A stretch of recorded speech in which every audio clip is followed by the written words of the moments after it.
Have you ever heard of a town that keeps erasing itself on purpose? There's a place on the California coast that has done that time and time again. And if you've ever wondered what happens when a town chooses to stay small, this story is for you. And you're thinking, why should I care about this little town of Bolinas? And I think it's important because there's a lesson here. There's a lesson for all of us, and it's relevant. In a time when everything wants to be bigger, be social, be discovered, this place chose an opposite path. Over and over again, Bolinas has chosen to erase itself from the map, to disappear.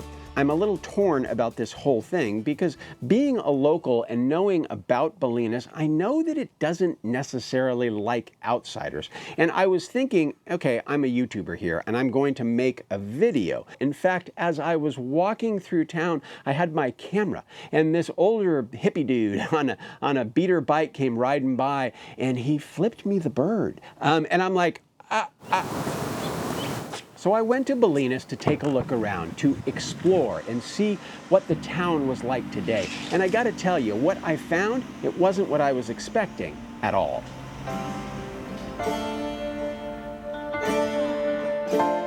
So like so many things in California, the story of Bolinas really gets started with the gold rush in 1848. The gold rush was a driver of economic activity, and it touched so many different places, and Bolinas was no different. You see, Bolinas had a couple of things going for it, and it could serve the growing population of San Francisco. First, it had lumber.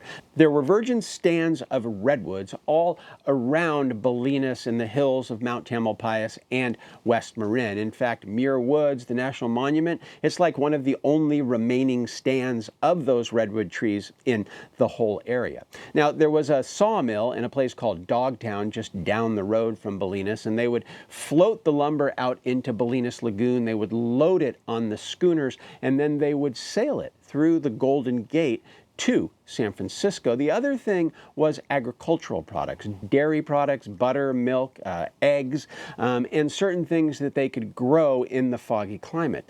It was all about access to the markets of San Francisco, and Bolinas was a really logical place to load those schooners up and ship it off. And it was all good in Bolinas. I mean, Bolinas was on the map and was a happening place until the railroads came, I think, in the 1870s. Because once the railroad arrived in Point Reyes Station in Olema, those people who were shipping lumber and agricultural products to San Francisco, they put them on the railroad. Apparently, it was cheaper to ship these goods by rail, and it was much more predictable. You see, one of the things Bolinas has to deal with is fog. And it can get socked in, and when it's socked in, those ships full of products, they weren't going anywhere. And I suppose this was Bolinas's first disappearing act, because once those railroads took away the shipping business, Bolinas, it could have fought, but it chose not to. Bolinas simply allowed itself to be erased from the discussion, fading away into the fog. Okay, this is a nerd alert. I want to tell you about something called the Duxbury Reef. It is located off of the coast of Northern California, right outside of Bolinas. It is not a coral reef, it is a shale reef.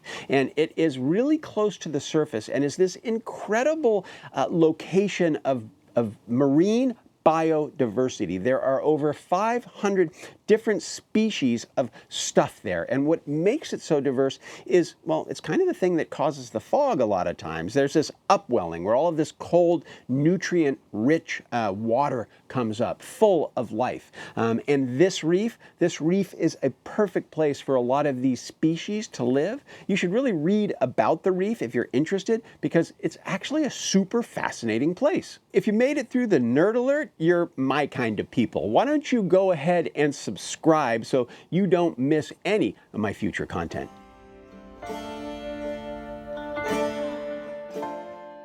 Let's fast forward to 1913, which is the next period where Bolinas kind of rose to consciousness and then was erased. And the driver of that was the Marconi Wireless Company. In 1913, they installed dozens of antennae on the Bolinas Bluffs. And what these antennae did, this was a transmission station where they did a lot of ship-to-shore communications. The receiving station is actually over in the Point Reyes National Seashore. And you can actually visit the building where a lot of that equipment is. I did that in my Point Reyes video, and I'll link that in case you're interested in that kind of thing.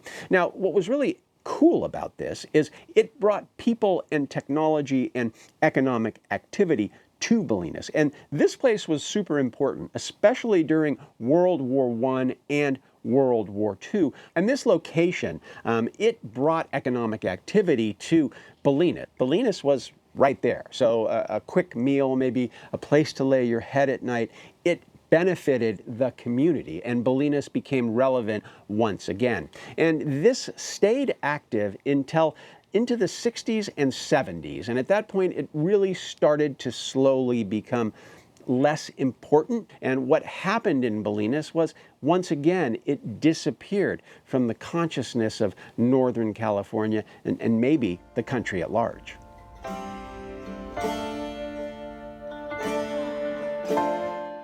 The road signs have been disappearing in Bolinas since the late 60s, early 70s. There was a period of time where the people there really didn't want outsiders coming in.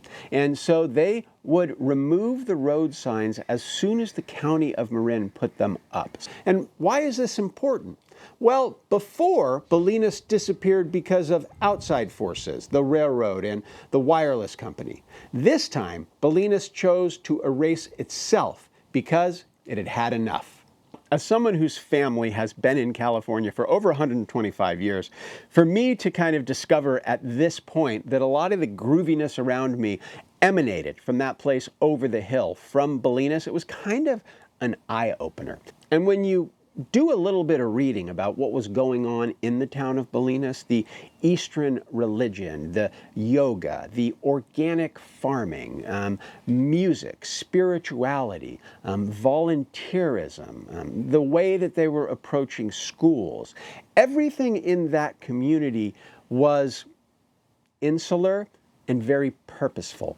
And those people, they really wanted to drop out and disappear from what was happening in Western America. And I think the fact that, they became so insular, it wasn't maybe that they wanted to keep other people out, but they wanted to keep what they had going on in. Now we get to the part of the story that I didn't expect, that really surprised me, to be honest with you. And maybe it had to do with that guy flipping me off, because when he flipped me off, I happened to be next to a real estate office. And I went over and I looked at the prices of some of the homes in Bolinas.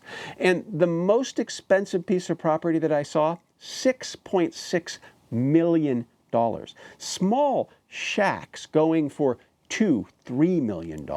The rich and the famous have found Bolinas. And that was a very unintended consequence.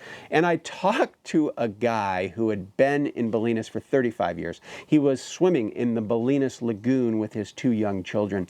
And he said the saying is now they should put the sign back up. Because the idea of Bolinas, what Bolinas was, it doesn't exist anymore.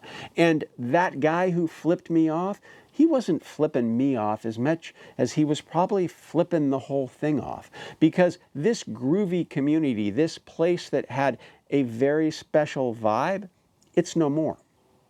And that's the thing that I think I walked away with, is in this last disappearing act and becoming this groovy place, the people who did this had an intention of what Bolinas would be.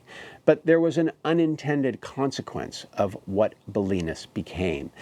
Maybe in trying to erase the outside world, Bolinas ended up erasing the very thing it was trying to protect. I came to Bolinas today and I thought I knew what I was going to find.